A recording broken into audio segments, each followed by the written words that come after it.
Messieurs, bonjour. En France, l'élection municipale du premier tour commence le 15 mars 2020 pour élire les maires. Les maires sont élus pour 6 ans par les urnes. Ils sont les véritables représentants de la commune. Ils sont les gestionnaires des affaires de celle-ci et de représentants de l'État. Bien que les coronavirus nous pourchassent sans cesse, les Français sont obligés de rendre aux urnes le 15 mars 2020 par le décret du président de la République française, M. Emmanuel Macron. Afin de ne pas tomber dans le filet du coronavirus, les Français doivent porter les masques, les gants et les désinfectants. Individuellement, ils peuvent apporter le stylo noir. Pour conquérir la mairie de Paris, il y a 3 femmes sont en compétition. Ancienne maire de Paris, Madame Anne Hidalgo, ancienne ministre, Madame Agnès Buzyn, et ancienne ministre, ancienne maire d'un arrondissement de Paris, Madame Rachida Dati. Selon les statistiques des sondages, l'actuelle maire et candidate, Madame Anne Hidalgo, est en premier rang. Mesdames, Messieurs, voici son discours.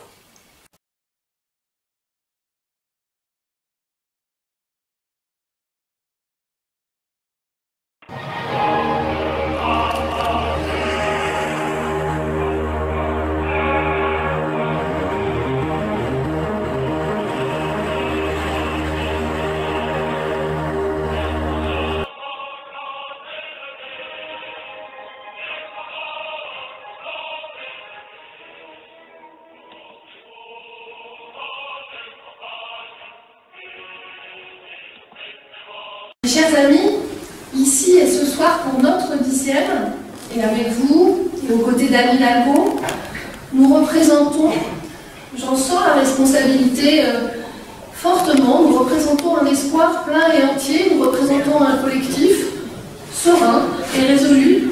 Nous sommes dans une belle dynamique, heureuse, et je vous remercie du fond du cœur de rendre ça possible. Oui, quand je pense au 10e, c'est peut-être ce mot-là qui me vient en tête en premier, dans cet arrondissement que j'aime, que nous aimons. Tout est pensable, tout est envisageable, tout est réalisable peut-être. Nous sommes ici dans l'arrondissement des possibles. Alors, ce 10e que j'aime, ce 10e où je vis depuis plus de 25 ans, ce 10e où j'ai élevé ma fille, où j'ai rencontré mon compagnon, ce 10e dont je suis fière, mais surtout heureuse, d'être la mère depuis 2 ans. Ce 10e, tout ce qu'il m'a offert, côté d'Anne Hidalgo depuis 2014.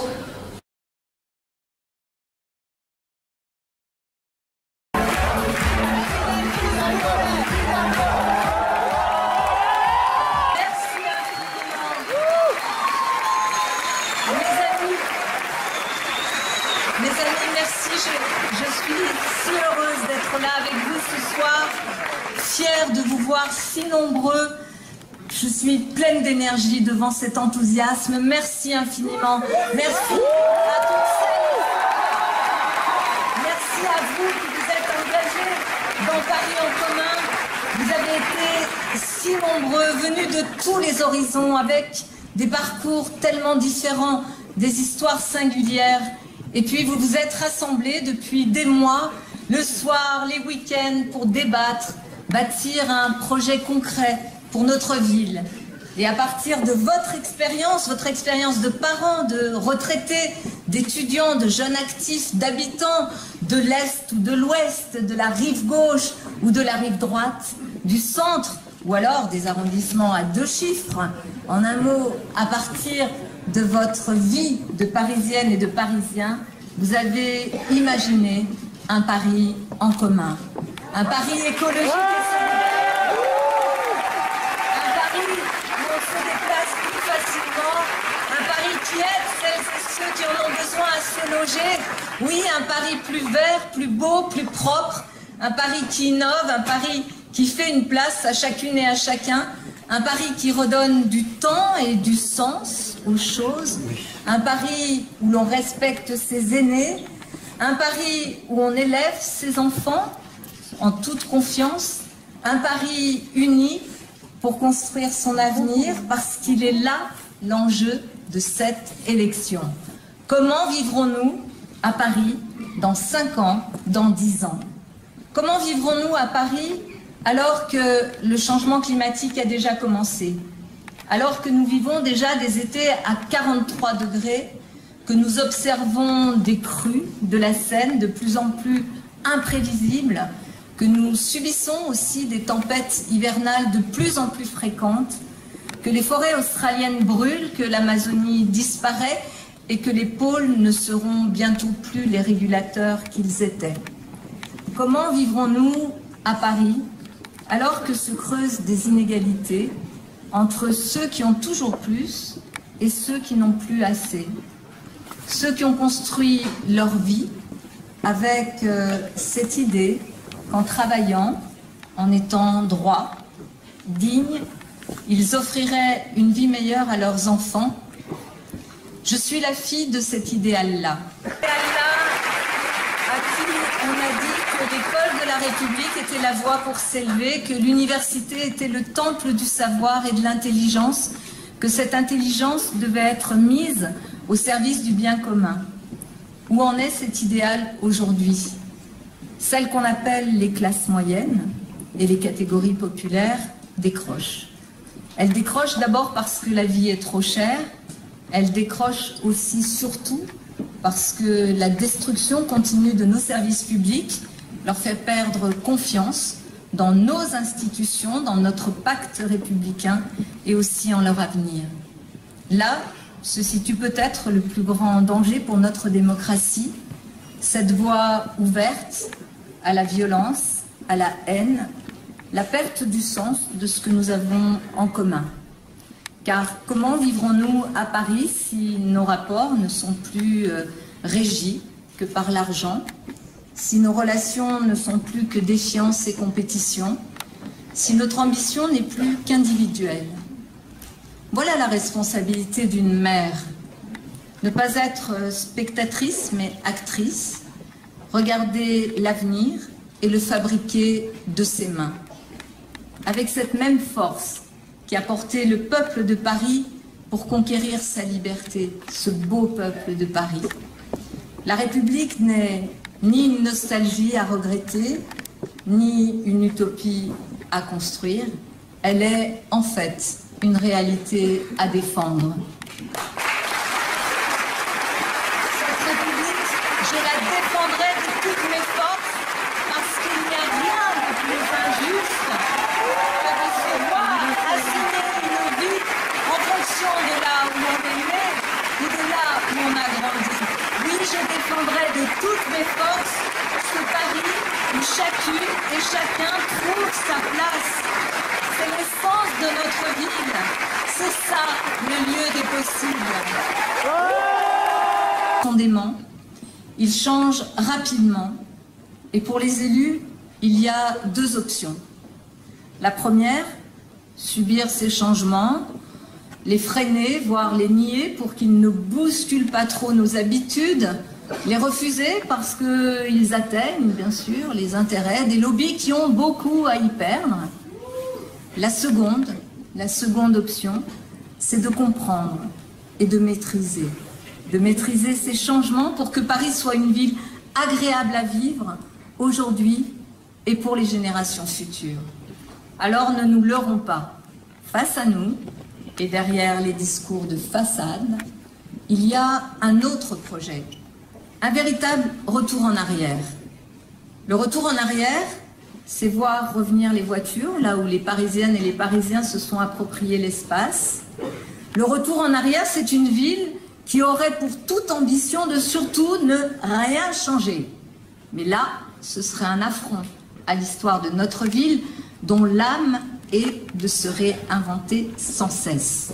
Le retour en arrière, c'est privilégier ce qui est regretté, ce qui était, ne pas préparer ce qui sera. Le retour en arrière, c'est de ne plus construire de logements sociaux, alors que nous en avons cruellement besoin. Le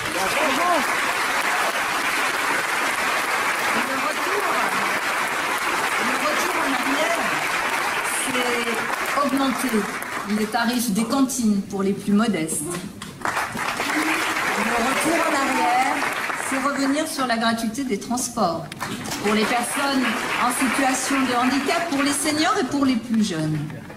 Alors oui, nous continuerons à construire ces logements, nous continuerons à faire des repas à 13 centimes, nous continuerons à créer des places de crèche, à rénover les écoles, les collèges, à aider ceux qui en ont plus besoin, parce que oui, le service public, c'est le patrimoine de ceux qui n'en ont pas. Au temps où il n'était qu'un exécutant chargé d'administrer la capitale. Au temps où, d'ailleurs, le destin de Paris se jouait ailleurs qu'à l'hôtel de ville. Mais vous le savez, nous le savons tous, Paris n'est pas une récompense pour service rendu. Nous le savons chaque fois qu'on a voulu leur imposer un choix. Les Parisiennes et les Parisiens ont décidé par eux-mêmes et pour eux-mêmes. Ils ont choisi ceux qui les connaissaient vraiment, ceux qui défendaient l'honneur de leur ville, ceux qui n'avaient d'autre ambition que de les servir. D'autres voudraient un Paris de l'entre-soi, aseptiser la ville, rejeter ce qui les encombre au dehors. Mais Paris n'est pas cette ville-là. Paris est diverse. Sa diversité, c'est sa force. C'est un gage de solidité face aux épreuves.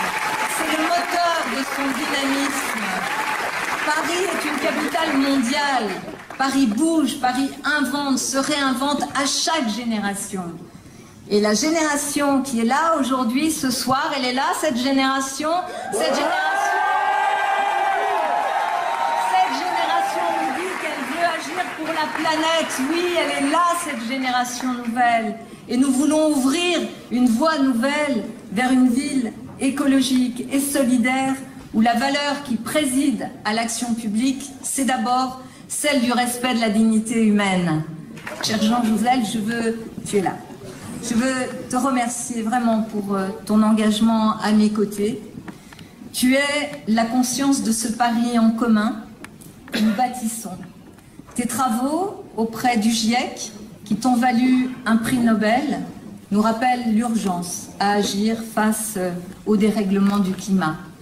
Ton engagement dans cette campagne et ton optimisme, parce que tu es quelqu'un de profondément optimiste, nous disent que les transformations que nous imposent ces dérèglements sont une opportunité unique aussi de changer notre rapport à la ville et notre rapport à la vie. Alors oui, mes amis, en 6 ans, beaucoup a été fait. Mais je vais vous faire une confidence. 6 ans, en fait, c'est court. C'est court parce que les transformations que nous engageons se réalisent sur un temps beaucoup plus long. C'est ce qui rend d'ailleurs cette mission de maire, dans le même temps, si passionnante, parce que dans le même temps, oui, il faut améliorer la qualité de la vie des Parisiennes et des Parisiens aujourd'hui et préparer notre ville pour les générations futures. Alors nous avons vécu tellement de choses pendant ces 6 années, le pire et le meilleur. De tous ces événements, je ne peux ni ne veux en oublier aucun parce qu'ils font aujourd'hui partie de moi, parce qu'ils font partie de ces pages de l'histoire de Paris, de notre histoire commune. Je me souviens de mon émotion lors de ma première visite officielle en tant que maire au mémorial de la Shoah. Un nouveau livre d'or venait d'être ouvert, une page blanche sur laquelle nous avons pu écrire notre unité chaque fois que la haine de l'autre a menacé de nous diviser. Alors je voudrais saluer Serge et Beate Klarsfeld.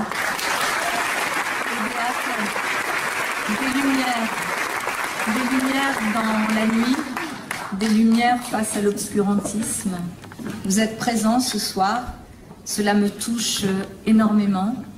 Vous nous avez d'une certaine façon transmis un flambeau, et ce flambeau, nous le prenons, nous le relevons, et nous serons à vos côtés, mais aussi surtout dignes de ce que vous avez fait pour que nous puissions être debout et regarder l'histoire en face aujourd'hui. Merci Serge et Beate.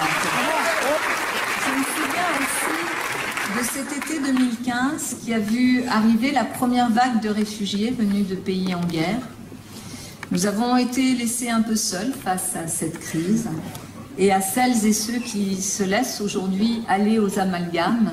Je dis parce que j'ai rencontré ces femmes, ces hommes, ces enfants, parce que j'ai écouté leurs histoires, que j'ai entendu leurs souffrances, parce que simplement ma conscience me dicte de le dire devant vous.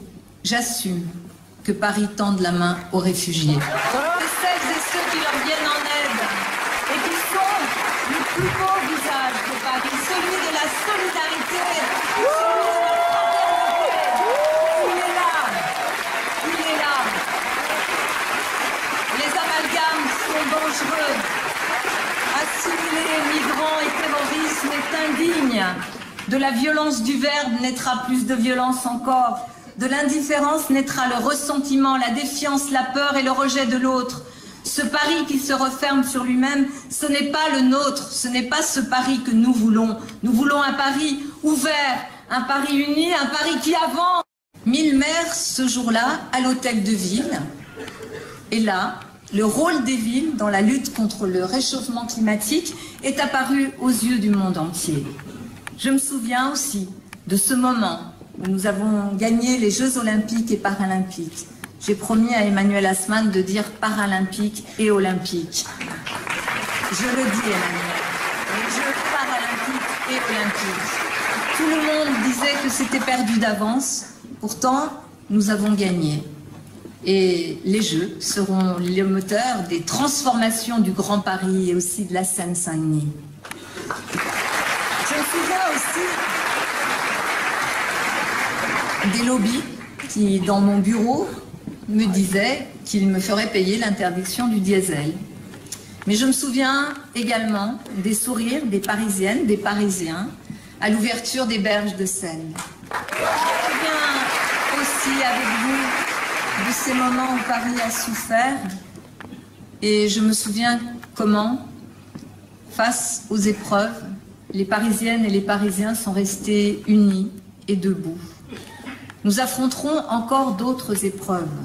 Je pense à la crise sanitaire qui s'ouvre face au coronavirus. Aux côtés des Parisiennes et des Parisiens, nous devrons là aussi être unis, sérieux et responsables. Mais je sais que Paris est une ville technique, que le progrès tout court doit être au service de l'humain. Paris, c'est aussi une ville au féminin, une ville généreuse, une ville magnétique, une ville qui respire. Voilà ce qu'est Paris et nous pouvons en être fiers. Mes amis, nous avons Paris en commun.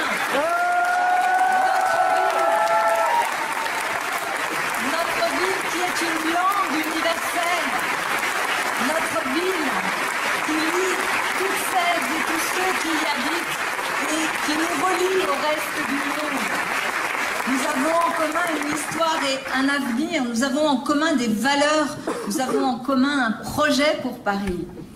C'est vrai que tout le monde ne peut pas en dire autant. Ce projet, il a été bâti à partir des préoccupations des Parisiennes et des Parisiens. Un projet écologique et solidaire pour répondre à leurs attentes. Parce que oui, les Parisiennes et les Parisiens veulent une ville toujours plus verte, une ville qui respire. Et donc, nous allons continuer à lutter contre la pollution devant les écoles, dans les crèches, devant les crèches, partout où les Parisiennes et les Parisiens sont exposés. Avec la fin du diesel, avec la fin des cars de tourisme très très polluants d'ici 2024 et la fin des véhicules thermiques en 2030. Nous allons aussi, pour cette ville plus verte, investir pour la rénovation des logements et le pouvoir d'achat de ceux qui y habitent. À chaque naissance d'une petite Parisienne ou d'un petit Parisien, nous planterons un arbre. Oui, à la fin, ça fait environ 170 000 arbres. Nous l'assumons et nous les planterons. Nous allons créer 4 nouveaux grands parcs. Nous allons transformer le périphérique. Nous créerons aussi des lieux pour prendre soin des animaux. C'est ça, ce Paris plus vert, plus écologique. Mais les Parisiennes et les Parisiens veulent aussi pouvoir se déplacer en transport en commun, à pied, à vélo, en toute sécurité. Alors c'est toute la ville qu'il nous faut repenser pour eux et avec eux.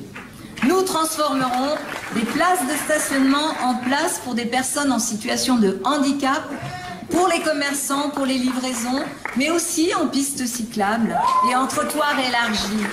Oui, nous ferons une ville pour les piétons et 100% cyclable. Et d'ailleurs, à nos aînés, c'est drôle le code de la rue, à nos aînés, aux personnes en situation de handicap, mais aussi aux familles pour lesquelles nous maintiendrons bien sûr la gratuité des transports. Des places emblématiques pour Paris, mais aussi les Champs-Élysées. Oui, les Parisiens veulent aussi qu'on les aide dans leur quotidien. Et parce que le loyer, c'est la première des dépenses, nous agirons sur le logement. Je maintiendrai bien sûr l'encadrement des aussi pour maintenir les classes moyennes à Paris. Alors oui, mes amis, le logement, mais aussi manger mieux, parce que c'est notre santé qui est en jeu. Et très clairement, il ne doit pas y avoir d'alimentation de première classe ou de seconde classe. Nous allons créer une coopérative qui s'appellera Agri-Paris et qui accompagnera les agriculteurs du bassin parisien pour les aider à changer leurs pratiques, leur assurer aussi des prix justes, faciliter des circuits courts, de nouveaux centres pour accueillir les femmes victimes de violences.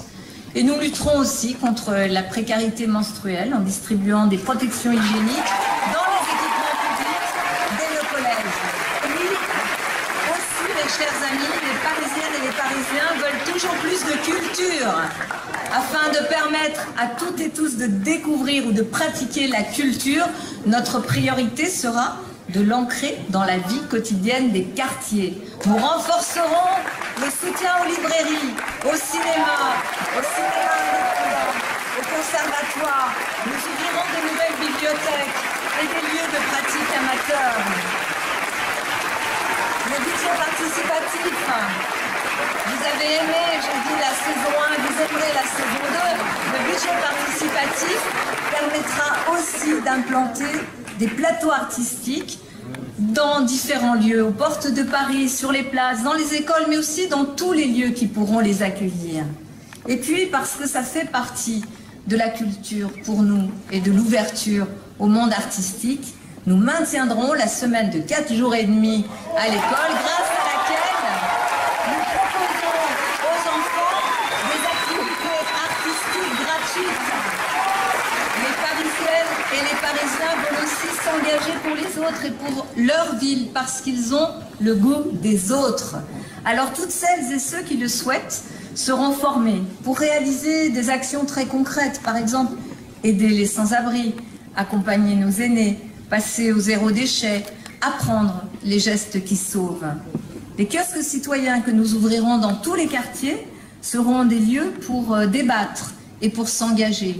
Et un quart du budget d'investissement sera participatif, décidé par les Parisiens. Parce que la démocratie que nous voulons pour Paris est une démocratie qui permet d'agir concrètement au quotidien. Alors oui, c'est le temps que passent les policiers nationaux dans nos rues, et on voudrait nous donner des leçons sur le niveau d'insécurité à Paris. L'explosion de la délinquance à Paris, c'est la conséquence directe du retrait des forces de police des rues parisiennes. La responsabilité de la sécurité des Parisiennes et des Parisiens, c'est d'abord celle de l'État qui n'assume pas son rôle. Et comme je veux une ville plus sûre pour les Parisiennes et les Parisiens, je prends ma part. Et la police municipale que j'ai créée est un effort sans précédent parce que nous voulons cette ville apaisée.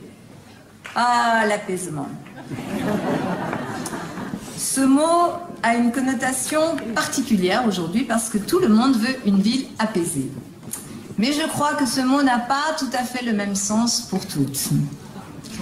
Nous voulons une ville apaisée, c'est-à-dire une ville qui ne soit pas figée, qui ne s'arrête pas, qui ne régresse pas.